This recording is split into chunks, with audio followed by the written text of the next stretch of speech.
What's up, D-Gents? Big Bucks Beta here. 2 days out from wedding day. We weren't going to leave you guys stranded, though. We're coming at you with another truncated episode. Joining me, as always, my cohort, partner in crime, also the groomsman in the wedding, Jason Monty Mansmann. Monty Mansmann, how goes it tonight, sir? Hanging in there, buddy. Hanging in there. We did not want to leave the viewers stranded because you don't want to be stranded at the altar. That would not be good. So. Yeah, fucking amen to that. And yeah, for those of you who don't know wedding planning, and there's a reason they say don't get married. It's not because of like the relation. Wedding planning is just the fucking worst. When it's like literally when one thing goes wrong, if it was any other event, like you probably don't care. But like when it's your wedding day, like I'm starting to learn like one stupid thing ends up being more important than it should be. But we'll persevere and conquer, kind of like this week. That's the goal this week. After the shit I had last week, it's persevering and conquering, and just we're gonna come back out. We're gonna go back swinging. We're gonna give out our best bets today, folks. Money Mansmann. I have a feeling we're gonna get into some fights with these. I know last time we did one of these, we actually ended up being pretty much hand in hand. We had the same picks, but this week I'm a little concerned. We have a lot more bye weeks this time around.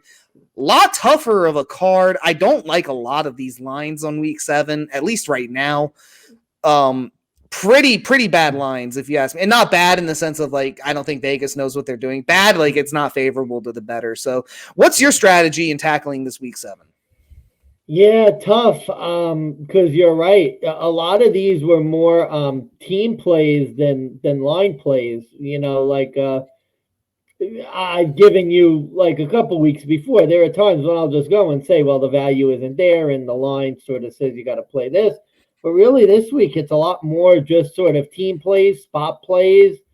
I don't really know of a lot of flowchart games, or at least the ones I looked at weren't really flowchart games per se. So I didn't see too many I mean, there's like 1 or 2 flowchart games that I noticed. We can maybe hop into that if it comes down to. If not, I might mention it at the end. But my strategy here, less units on my bets. Part of my issue last week, unfortunately, was placing big units on favorable bets that ended up not going my way and just immediately put me in a deficit. So the goal is to not necessarily like diversify the bets themselves, but I'm diversifying the money that I'm putting into it and diversifying the units. Yeah, not just like, stacking like 2 bets with a ton of money. That makes sense. Yeah, I don't think this is going to be a ladder betting week for me. I've had a couple bits of success and I've had some failures too, and this is going to be not when you're preparing for a wedding and have a truncated card and like I'm trying to get shit done at work to be good for the wedding and stuff. So yeah, of course. Which, by the way, I appreciate very much. I know you have a busy schedule as well, being the good old lawyer that you are, but that's not why we're here. We're here for fucking football. And let's give the people what they want. Bottom ticker, folks, has the current odds right now presented by FanDuel. I believe there are only 12 games on the card. It might be 13. I'm going to double check the number here. 13 games this week. I already gave out my fade of the week. I'm doubling down on fading on the Jaguars. If you guys want to hear the insights on that, make sure you check out our last episode that came out. That came out earlier it came out last night. That was our week 6 recap where we also gave out our Thursday night football handicap. So even though I gave away my fade of the week, Money Mansmann, I'm going to defer to you on this one. And I kind of want to start this off with a good one. Do you have a fade of the week? No, I went in honor of your wedding that has 2 best men. I have 2 best bets for you. So. Oh, shit. Okay. That's right, folks. I do have 2 best men. My best man from college, shout out Waffles, and then my best man of one of my good friends for over, believe it or not, folks, 20 years. So hard not to have him standing next to me either. So, when your future wife has a matron of honor, I like to balance it out and make it even. So. Yeah.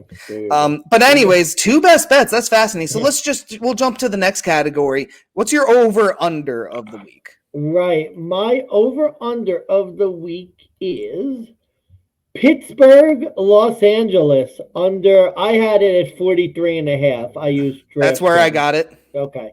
Yeah, and the reasoning is if you look at it, the last three times these teams have played, all gone to the under.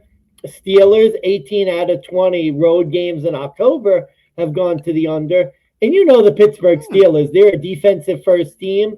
I expect this to be a close game. I actually would like the Steelers on the line as well. So, I expect this to be a closer, tight knit Steelers football type game, 20 to 17, 17-14, something like that. Definitely think this game has a chance for a good chance for the under. Steelers coming off the bye, their defense maybe getting a couple turnovers. That's my over under play of the week. Not only do I co-sign with you on this underplay, I had this on the under as well. It was not my over-under pick of the week. However, Money Mansmann, this was. Come on now. Oh, this is. Oh, now this is just embarrassing. Come on. There we go. Oh, I don't know if you guys heard. This is my dog of the week. Pittsburgh Steelers money line plus 140 right now on FanDuel out there, guys. I got a couple reasons actually for this one on top of it being a spot play. And there are a lot of spots this week. I'm not even really the biggest fan of this game in general. They're both coming off the divisional system wins, and Steelers are coming off of a bye, albeit this is an East Coast team going to a West Coast game. But this is the spot that's actually favorable to Pittsburgh. Tomlin, 3 straight ATS off the bye. He's 4-1 ATS in his last 5 off the bye week. Pittsburgh's won 4 straight against the Rams with Mike Tomlin as a head coach. Pittsburgh 4-2 ATS versus NFC teams since last season. Rams in the same span since last season. 2-5 ATS after a win. 2-4 ATS as home favorites. And originally, like when I was handicapping this, I was actually on the side of the Rams at home against the Steelers because I thought that was the spot. But the more I looked into this, Kenny Pickett audibles for a touchdown to beat the Ravens. This offense, I believe, in my opinion, especially with an extra bye week, is now I don't want to say starting to get it together, but I think they're learning to do things on their own. And Kenny Pickett might have had like a maturing coming to Jesus moment where if you just do everything the coordinator says, you're probably going to lose. You might have to be the leader to make the change at the last second to get the necessary play calls. And this is also the kind of game on defense. I expect Pittsburgh's defense to step up and just nonstop blitz Matt Stafford and shut him down, sort of like what the Cincinnati Bengals did. And the Rams on offense, again, they're coming off a system win where they beat Arizona. It wasn't that impressive, but now they're going to get like a step up in defensive class. I'm actually pretty concerned. I mean, Cooper Kupp might still get 100 yards, but like we've seen Pittsburgh in this game with Cleveland, they outscored Cleveland's offense when Cleveland put up 24. If the Rams manage to get to 24, is that going to be enough? I just don't think it is, especially if Kenny Pickett actually starts taking this offense over. I actually am taking the dog of the week. This is the Pittsburgh Steelers here, and endorse. Yep. Yeah, I think on the Steelers' best day, they pretty much, I'd say 90% of the time, they'll beat this Rams team. Gotcha. Okay. So why don't we do it this way then? Because I gave my over-under, you gave your dog. I'll give my dog, and then you give your over-under play of the week. Let's do that. I'm down. So, Money Mansmann, your dog of the week. Yes, sir. My dog of the week. Maybe a little surprising. Detroit Lions against the Ravens. Not too surprising. You're on the public side. I'm pretty concerned about that. But I'm sure you have a lot of good reasons, but I'll hear you out. But I do want to forewarn you. You are on a big public side here. Yeah, well, we know that the Lions have been very good as underdogs and especially road dogs. I believe they've won their last 5 as road dogs, covered their last 7. Now, the Ravens are also good as favorites against the NFC. They've actually won 7 straight at home against the NFC. Here's the big thing for this game, though, and we saw it in the Bills game. Team coming back from, and this was a stat from another podcast that I didn't know. I heard this one, and I think it's still held true, right? So if I mess it up, you'll cover for me. Atlanta lost the week Teams after. coming back from London without a bye, I believe every time that has happened, the team is either tied or losing in the fourth quarter. At field goal game, where I think the Ravens might, I think the Lions might be. I think Jacksonville just beat that because they came back from London at home. Oh, and they were just true. mollywopping That might the Colts. have just beat, but I think, see, that's a little different though, because the Jags are used to playing there. And we saw with the Bills how they struggled coming back from London. I expect the same thing to be true with this Ravens team. And remember, too, the Ravens team actually was in London all week before the game. So there could even be more of an acclimation period. I think this is a great spot. And to get a team that has been very good as underdogs, Lions, dog of the week. Yeah, I can't fault you for taking the Lions. I mean, the phrase I heard was, how often are you going to make money fading the Lions this year? Is this the spot you do it? Because this is a Jared Goff outdoor game in what might be terrible weather in Baltimore, no less, which I know it's not like New Orleans, it's not Philly, it's not, even the Niners. Like, there's certain areas where no matter what, it's just going to be always hard to win. Kansas City, prime example. Another thing I heard was Jared Goff against the AFC, I think, where he tends to struggle, and especially coming off another road win. The Lions are going on back-to-back road games too. That's always a big concern. It's a non-conference road dog as well, which right now on the year, the road dogs for the NFC, 7-11 straight up, or sorry, NFC non-conference road games, 7-11, 8-10 ATS. And actually, the last week, the NFC non-conference road teams, they only went 1-6 straight up, 2-5 ATS. So if that trend continues, it's going to look really bad for this Lions here. So this is just me playing devil's advocate at this point. Like, if I had to pick a side, I actually would side with you on Detroit, because I don't like the London return, but I also just don't think Lamar is still playing like to his full expectancy at this point for what the Ravens have paid him. He still looks pretty lackluster, and let's be honest, he beat a Titans team when they kicked a field goal, where if they got the touchdown, that score was a lot closer. Yeah. And the team that lost their starting quarterback, like in the end of the third quarter. Yeah, and the other one last thing with the Lions, they did lose David Montgomery essentially for the week. They're going to probably start Jahmyr Gibbs.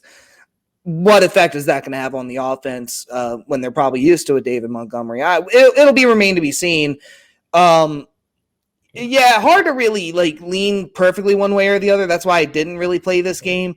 But if I had to pick, I'd probably side with you. And I think you're seeing, to be quite honest with you, again, not many dogs really sort of jumped out at me as strong this week. Not to say that I won't necessarily end up playing some dogs ultimately, but really, if it wasn't the Lions, which came in ahead of Pittsburgh, I think Pittsburgh would have been number 2 for me. So.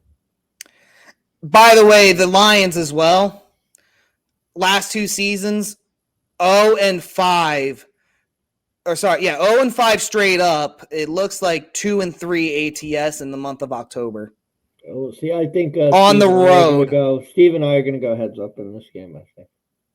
I don't know. I think by Saturday you might end up talking yourself into a Ravens bet. Well, we'll see what happens with the line. If it gets higher, I may go Detroit. If it gets lower, maybe 2, I might swing Ravens. We'll see. I can't blame you for that. All right, what do you got over under? Yeah, my over under. I have 2 for you guys. I'll start with my under of the week. I forgot. It's the under. Yeah, I do that. Under of the week, I'm going under 47.5 for the LA Chargers Kansas City Chiefs game. Oh, hate it. Yeah. Yeah, I figured you would, and I can't blame you. But here's what's different this time around. Eric Bieniemy is not on the Chiefs as the offensive coordinator. We're starting to see what Patrick Mahomes really is without that good coordinator.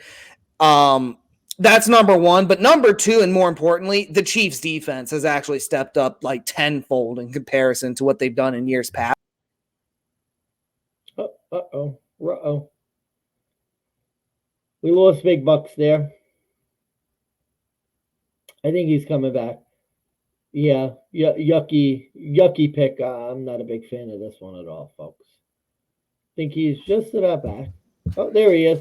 Come on. You were in the middle of your Chiefs Chargers. Sorry about that, man. God, I hate when I accidentally swipe away. But I'm back, folks. Anyways, yeah, Chiefs defense. I think they've they've increased or they've improved much more significantly this year compared to the years prior. And look, I could have gone Ravens under as my other under of the week potential, but I just don't know why of all the games this one's at 47.5, other than for the reason that like it's prior precedence with these two teams. Kansas City's defense, like, let's be honest, I think they've been damn near lights out. They haven't given up more than 21 all year. The way the Chargers played last Monday against the Cowboys, which I kind of said, the Chargers defense was like their first real test. They only put up 17. And also on top of that, Mahomes has not been as good as he usually is. I think he's only managed to put up like, besides the Bears game, I think he averages around 20 points as well on offense. So I could just see this being a lower than expected game. I'm not saying it won't be close. I actually do lean Chargers plus the 5.5. But Chiefs home games, 2-8 on the under in the last 10. Chargers team total right now is 21.5. I already hit the under on that, guys. So I would go smack that right now. Oh, yikes! No, I'm completely against you. I think you're discounting prior precedents because it's just these teams. This is the type of game that these teams play. It's going to be close. There's a chance that overtime you could lose in overtime. I can't. I mean, that's any game with that low. No, but these teams specifically, you're not going to get a Chiefs win 26-9 in this game. This game could be 21-21 and go to overtime, and you're going to lose. I mean, my thinking with this game, though, is in order for that to be true, Patrick Mahomes has to ball out, which, let's be honest, he could if he wanted to, but he hasn't. I mean, defense. The one game he looked really good in was the Bears. You look at how he played against the Lions, trash. You looked at how he played against the Jets, trash. But the defense kept him in. That's my point. The defense is what's keeping him into this. And the defense, like I said, they've been shutting down opponents left and right, regardless of who it is. And Justin Herbert, I don't even think he got embarrassed, but he blew the game on. Like, I'm not sold that Justin Herbert and this Chargers team. The Chargers defense, I mean, look, I'll give you the caveat. The Chargers defense is terrible. Mahomes, if Mahomes really wanted to, he probably could go and score 50 on this defense if he really wants to. I just have a feeling like the way Mahomes has been playing, but the way the Chiefs have been playing too on defense, and just seeing like how bad this Chargers team really is, I think 47. I could see this being like a 24-20. I could see this being, I could even see 27-20.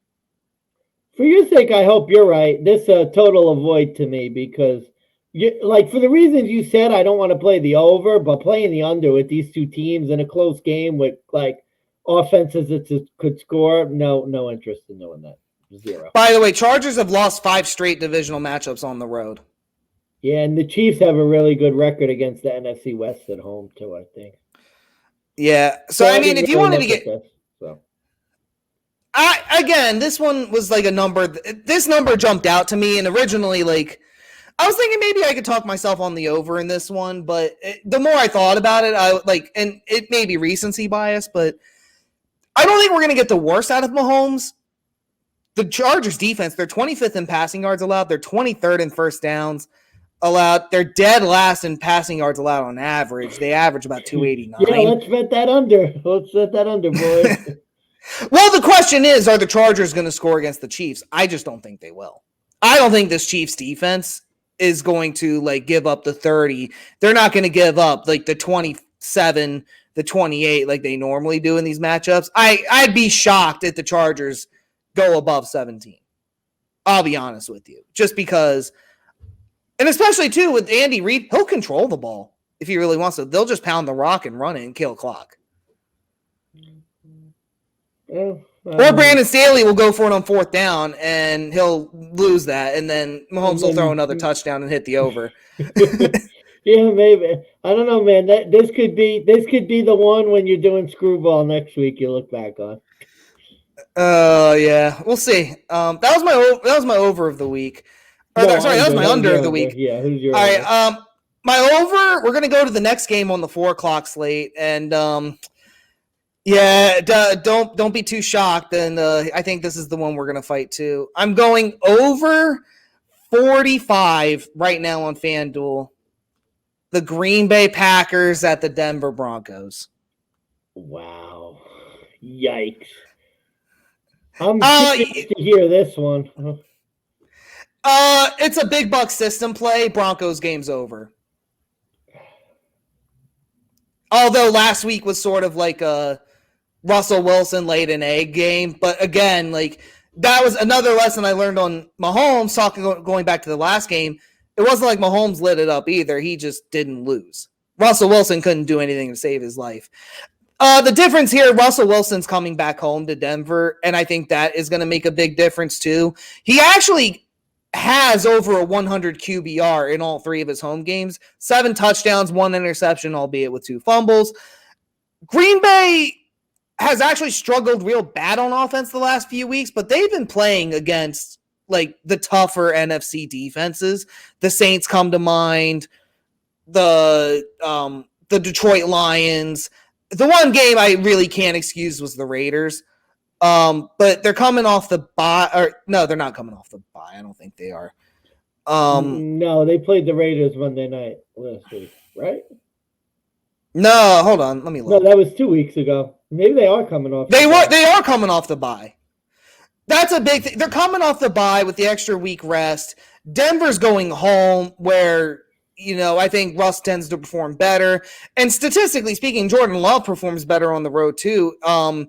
Even though he had 6 touchdowns in his first 2 weeks. Since then, only 2 touchdowns, 6 interceptions. The Broncos defense is still pretty dreadful.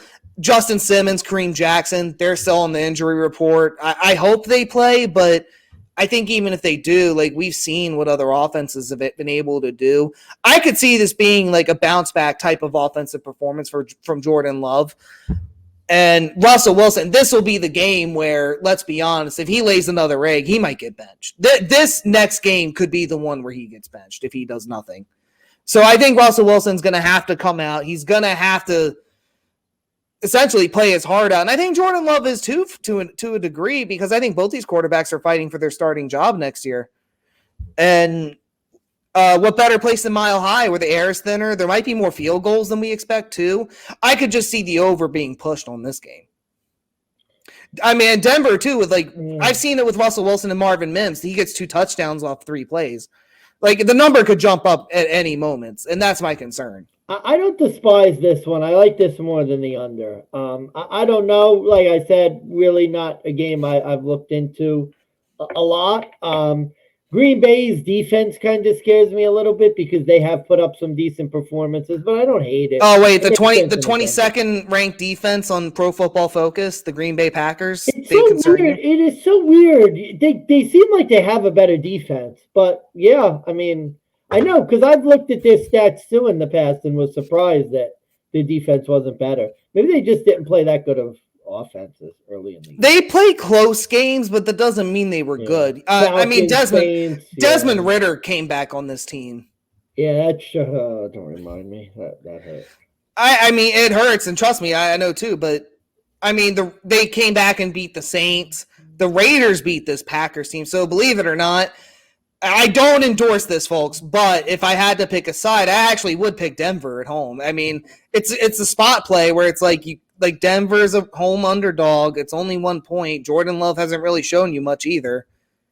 It's a winnable game. And I think if you're Russell Wilson with the Chiefs coming up the week after, you sort of really, and especially what are you down 1-5 right now?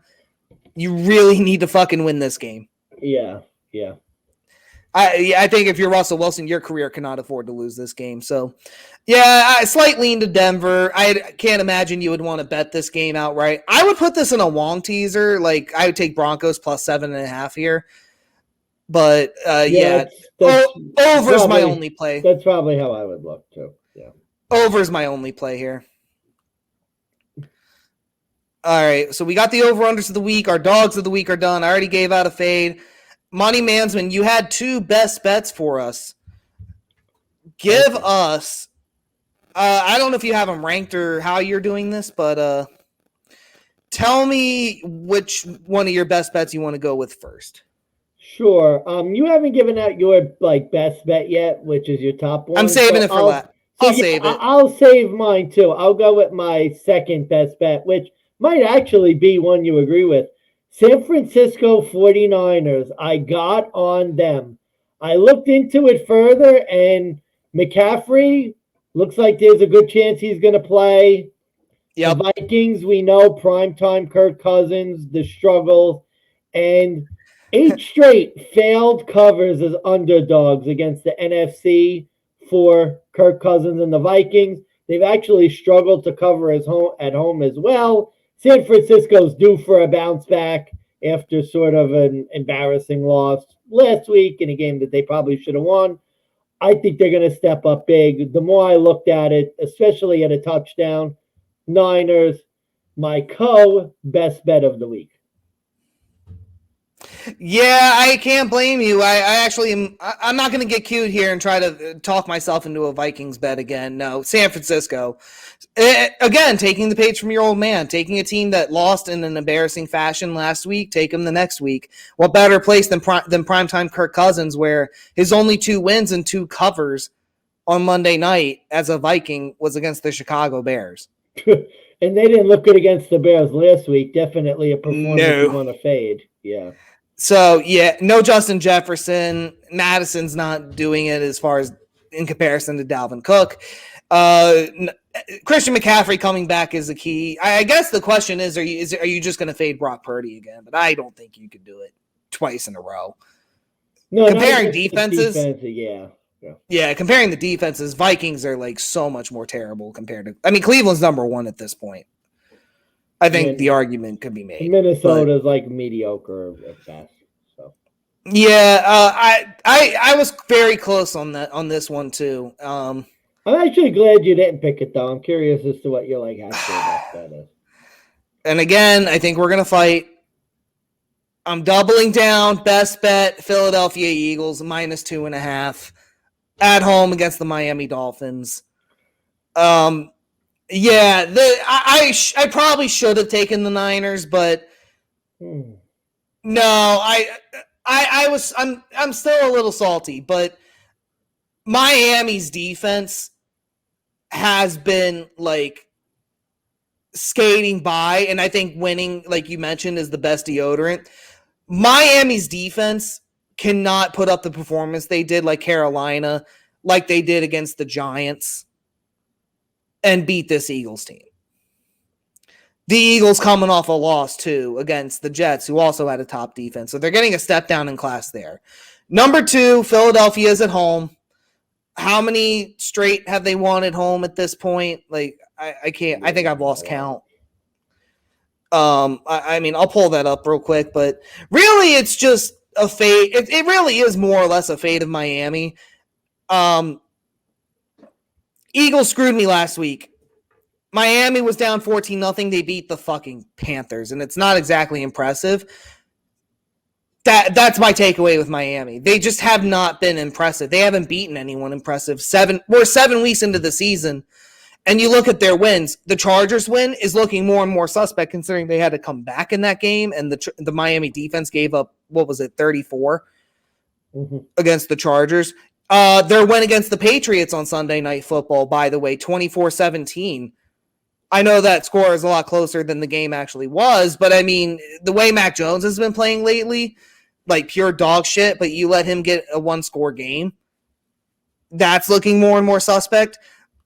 since then, they've beat the Giants and the Broncos, who, unfortunately for me, the Broncos have been dog shit, and the Giants have actually been just as bad, if not worse. Oh, don't forget the Panthers. That I already mentioned that, but yeah, but yeah, here's what I do remember.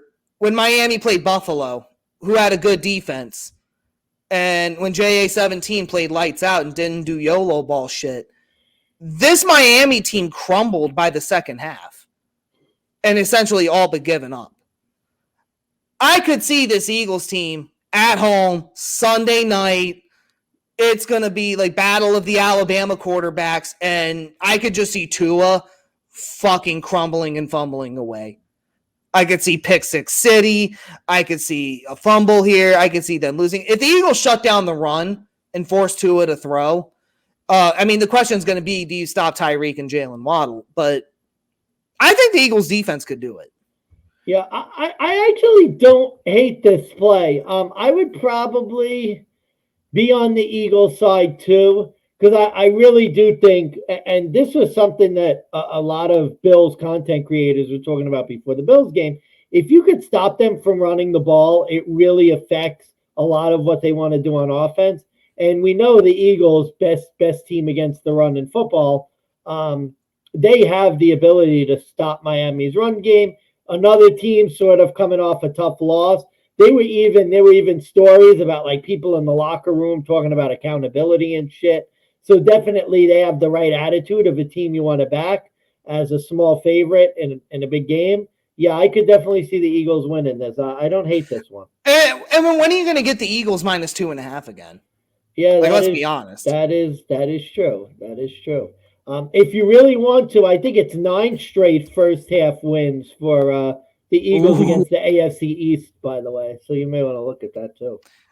I might consider it depending on the number. And looks like, okay, so if you exclude the playoffs, it's 2, 4 in a row. No, 3 in a row. 5 of their last 6. They've won at home. So yeah, good home team. Yeah, Miami away from home, because Miami is a good home team. So you kind of want to attack them on the road. Yeah, no, Miami beating a bad Panthers team when they were down 14-0 with a questionable defense. It's a thick Fangio defense. I mean, let's be honest. They have issues left and right. It's evident. So, yeah, I'm back in the Dirty Birds one more time. Give me the Eagles -2.5. Gotcha.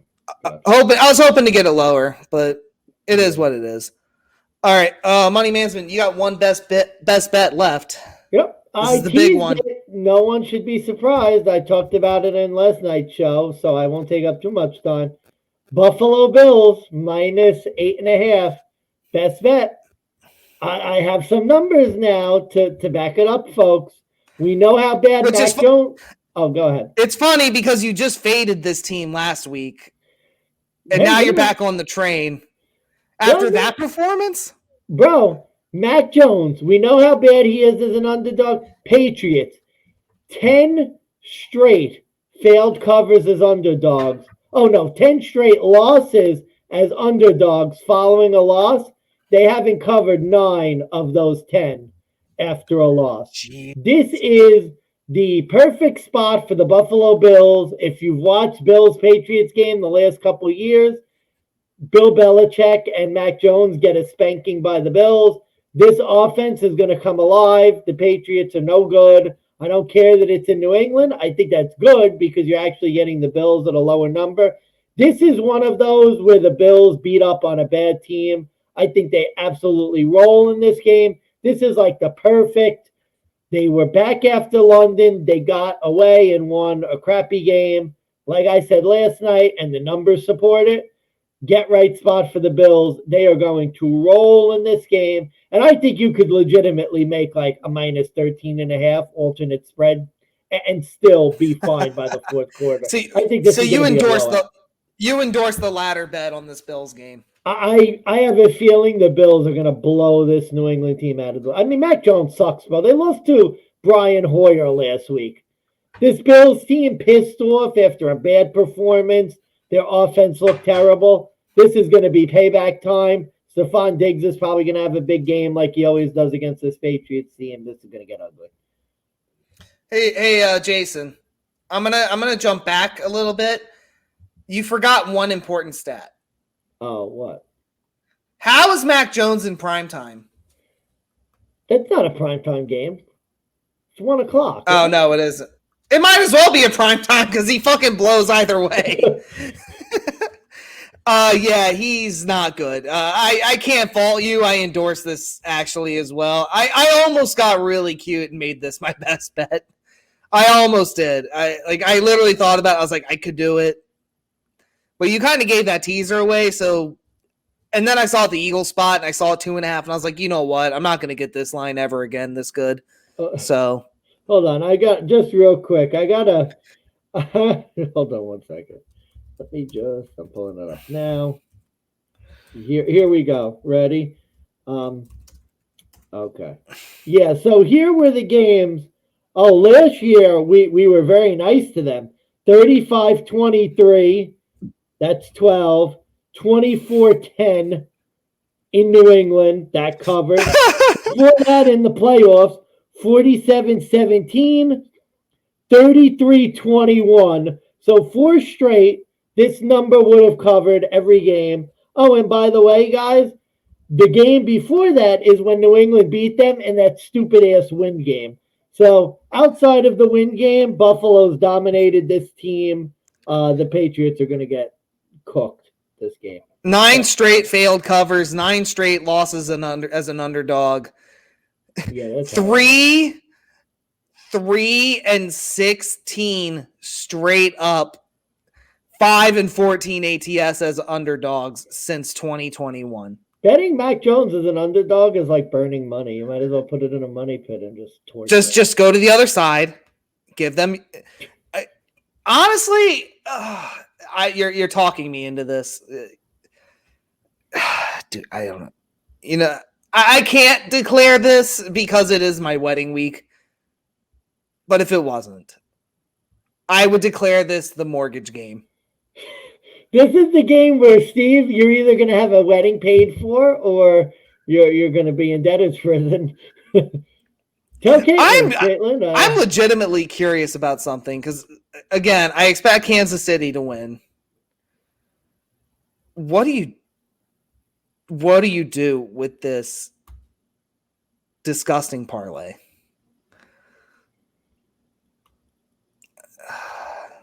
Oh, hold on. There's too many lines here. Plus 168. I mean, what, a Chiefs Bills parlay? Yeah. Yeah, this would literally be like the mortgage payment. Like, I mean, yeah, I don't know. I feel like there are other games that are better than the Chiefs, but I mean, I mean, we could bet on UFC. I mean, oh wow, that's different. But the those judges will steal your shirt. So, well, you bet on this, but yeah, wow, we got through it. We didn't fight as bad, except for Kansas City. We fought pretty good on that, I think. But yeah, I don't like that. But I guess oh yeah, why don't I'll tell you what. I'll tell you this before we go. Convince me that the Chargers are going to put up more than 21 against this Chiefs defense. I mean, really, I know this is gonna sound really Barney. It's just the way these teams play. Like, this always happens. No matter what, you're always like, trust me, I've been there. Oh, the Chiefs, they should win this game by 25. And then the Chargers always find a way to score a ton of points, no matter how many guys they have injured. Austin Eckler has a bum knee. Keenan Allen's out because of a shoulder injury or whatever. And they always put up the point. I don't know. I have a feeling these teams always play close. And until they stop doing it, I'm always going to expect the Chargers to put up 24-27 and the Chiefs maybe to get 33, 30. Again, you could be right. Like, if anything, the logical side of me would say pick your side. But I've just seen this game too many times where you're going to look up and it's going to be 21-17 at halftime, and you're gonna be like, well, fuck, I guess I lost already. Yeah, I am fading the system play. I'm fading a divisional system play at that. Because again, you're right. Like AFC, the Chargers and Chiefs specifically, it's just always an over game. It doesn't make sense. I hear you. I just and it's this time I think things are different. I think things are different this time around. I think it's different because this year they're not getting like, I think the last game was actually under, but it was like 53.5. This game they're not factoring in. You're actually not getting what you normally get is like that 5-point extra cushion, the Chiefs tax if you're going to go over. So maybe, so tell you what, like I'll give you a proposal for a teaser.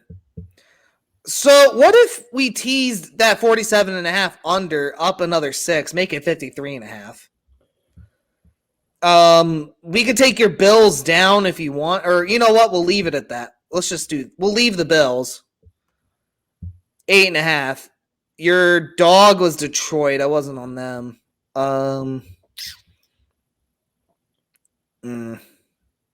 Pittsburgh. We both like Pittsburgh. I'll take Pittsburgh as a 3. We'll take the 3. Are we teasing that up as well? Well, what's that? It's at 3. But I'm saying, what's that parlay for the Corp? What are we? Well, let me see. I'm assuming I was trying to do it about a Corp bet, but maybe not. Yeah, I was trying to build a 3-legger just for the Corp to see. What were the odds for that? Was it too low? Right now with Steelers +3, Bills -8.5, we're at +256. And then if I take that Chiefs game and tease that up to 53.5, I'm trying to see what that would get us to. Alt spread. Here you go. You're seeing how the sausage is made. So. Yeah, you are. All right. There's the unders. Yeah, under 28.5 plus 1,800. Let's do that. We'll go to 52.5 because there is no 53.5 for some reason.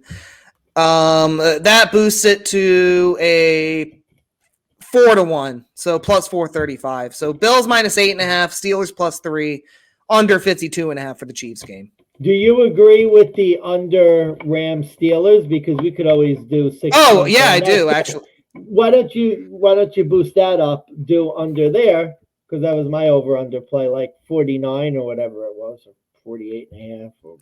Yeah, that should be about 6-1, and that's not bad for the Court. Under 43.5, or do you want to tease it up? Yeah, tease it up. All right, you love your teasers. Well, you tease the over under on your end, so it probably makes sense to like do both with the tease, and should be about 6-1. All right, so what's 6 to 43.5? That's 49. 49.5. Oh, I like that.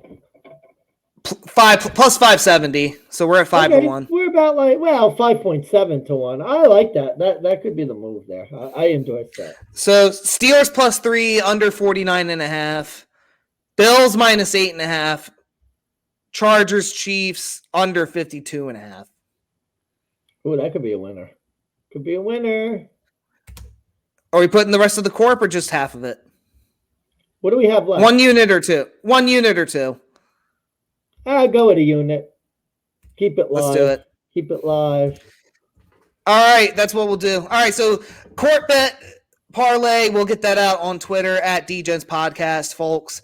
One more time for you guys. We are doing Pittsburgh Steelers +3 and the under 49.5 game total for them against the Rams. Bills -8.5 against the New England Patriots. And the Chargers, Kansas City Chiefs, under 52.5 alt spread. Parlay, same game parlay plus that. It is plus 570. Nice. Like it. All right. One more time for the folks before we sign off, Money Mansman. Give us your best bets. Absolutely. So best bet number 1, Buffalo Bills -8.5 against the Patriots, as you just heard. Best bet number 2, San Francisco 49ers -7. I saw 6.5, but -7 is fine. Monday night. And then I've got my dog of the week, Detroit Lions, +3 is what I saw against the Ravens. And then my over-under of the week, Pittsburgh, LA, under 43.5. What do you got? All right, fade of the week. Jacksonville Jaguars. We're fading them Thursday night. We're going to take this makes me sick still, but it's okay. We're going to take Derek Carr and the New Orleans Saints. Right now, -1.5, -162 is a home favorite. Over of the week, we're going over 45 in the Broncos-Packers game. I liked the under 47.5 for the Chargers-Chiefs, but we're going to tease that up for our parlay. And dog of the week, Pittsburgh Steelers as a dog, and best bet, Philadelphia -2.5. All right, buddy. Well, we did pretty well. That was a quick video, which is good. Yep, battle on par for our truncated episode, and thanks for joining me on this one. No, 2 days out, man. 2 days out, man. Yeah, I'll be seeing you tomorrow afternoon. So good to see you today, and be seeing you tomorrow. Man. All right, thank you for joining us, D-Gents. I'm Steve Big Bucks Beta. Money Mansman. Signing off. Go make that motherfucking money, folks. Amen.